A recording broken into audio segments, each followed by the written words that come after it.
Ya, jumpa lagi di channel Konstitusionalis TV.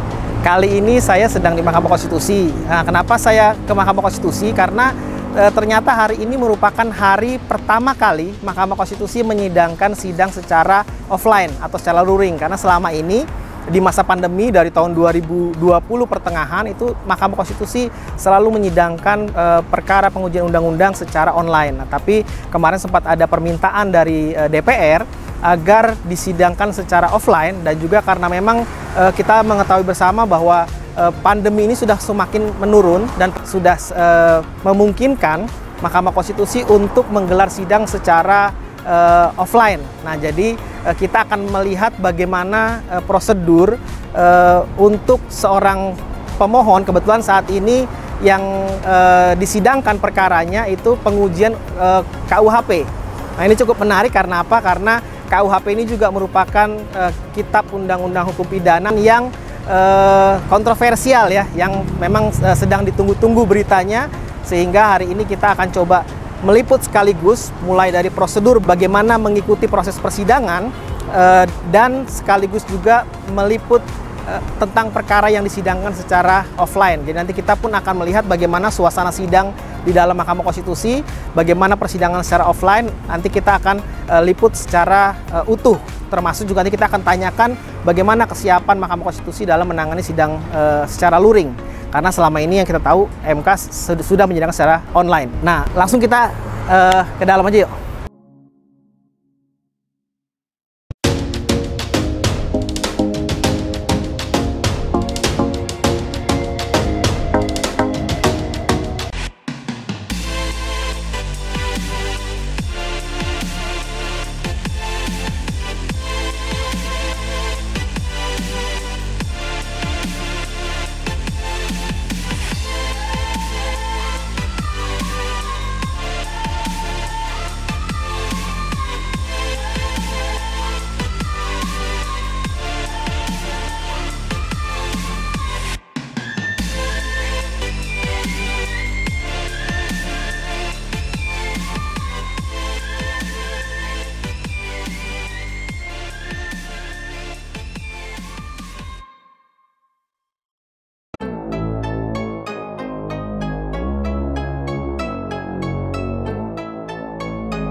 menjelang siang dan Assalamualaikum warahmatullahi wabarakatuh. Salam sejahtera untuk kita sekalian.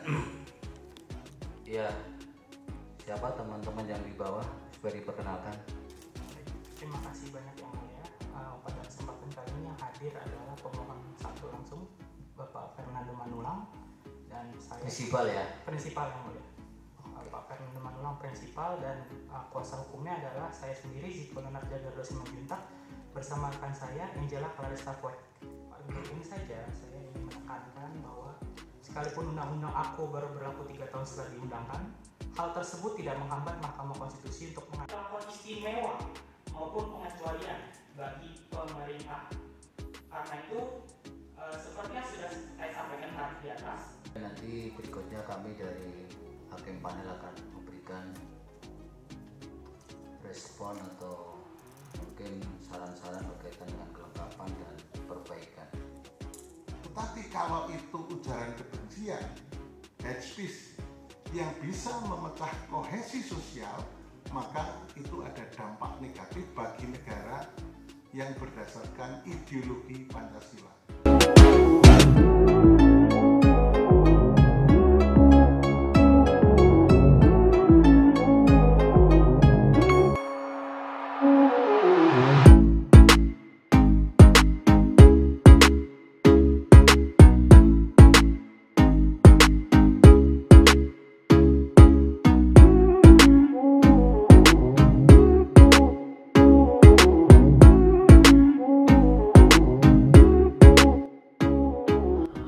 Nah, Mas, ini kan sidang pertama kali offline.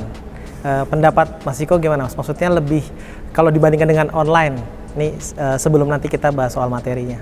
Lebih deg-degan sih ya. Hah? Lebih deg-degan ya. Lebih Udah deg-degan. lama ya, udah lama nggak ini ya. Cuman Kan udah sekitar hampir mau 2 tahun kan. ya, Tapi apa perbedaan signifikannya antara online dengan offline? Misalkan kesulitan online dengan saya kaget loh tadi pas saya lagi ngomong, maksudnya kan saya ngomong prinsipal. Pak Soeharto kan tiba-tiba negur saya, Ziko tolong diperhatikan. Kayaknya kalau online dia memperhatikan raut muka kita. Oh, kalau offline. Kalau offline ya. Jadi saya lagi ngobrol prinsipal kan ini masukan ini bisa begini-begini, tiba-tiba Pak Soeharto ngomong, Ziko tolong diperhatikan. Oh. Iya. Paling itu ya yang ini ya. Kalau terkait dengan ini soal apa? Kan kalau online kan kendala jaringan segala macam itu kan juga enggak ya. Memang artinya hanya itu aja. Lebih deg-degan perhatian hakim lebih kencang ke situ ya. Nah, soal ini Mas, masukan hakim nih untuk perkara Mas Ziko. Sebenarnya substansi kan ke soal penghinaan terhadap presiden ya, titik baliknya ke situ. Nah, kira-kira dari masukan hakim ini apa yang menurut Mas Ziko itu penting untuk diperhatikan? Komparasi ya, Komparasi. sama putusan MK yang dulu. Paling nanti kita cari kenapa KUHP baru bisa diperkarakan sekarang. Paling nanti harus dikuatin di situ. Artinya optimis nih untuk MK dong. berwenang menangani Harus perkara lah. ini. Kalau nggak buat apa DMK, hapusin aja. Oke. Thank you Mas. Iya, buat Mbaknya? Ini perkara keberapa nih, Mbak? Ini perkara kedua di MK. Oh, kedua. Yang sebelumnya apa? Yang sebelumnya tentang Ingat dulu. Aduh, pencemaran nama baik. Oh ya, tentang pencemaran nama baik. Pencemaran nama baik. Yang sebelumnya tentang pencemaran nama baik. Sekarang kedua. Ya, sekarang yang kedua. Waktu yang pertama online atau offline? Yang pertama online sih, kan baru hari ini offline. Berarti yang offline itu pertama kali nih. Iya. Dalam sidang gimana? Iya, betul. Kesannya Mbak Angel? Iya. Kalau menurut saya online kayak kita menjelaskan, tapi kayak lebih kayak ke kuliah ya. Tapi kalau misalkan offline ini lebih dapatlah feel-nya. Lebih tegang online atau offline? Sama aja. Oh sama? Oh, aja. berarti mental udah bagus ini. Oke Mbak, terima kasih Mbak. Terima Sukses ya. kasih, siap, Go, makasih. sukses.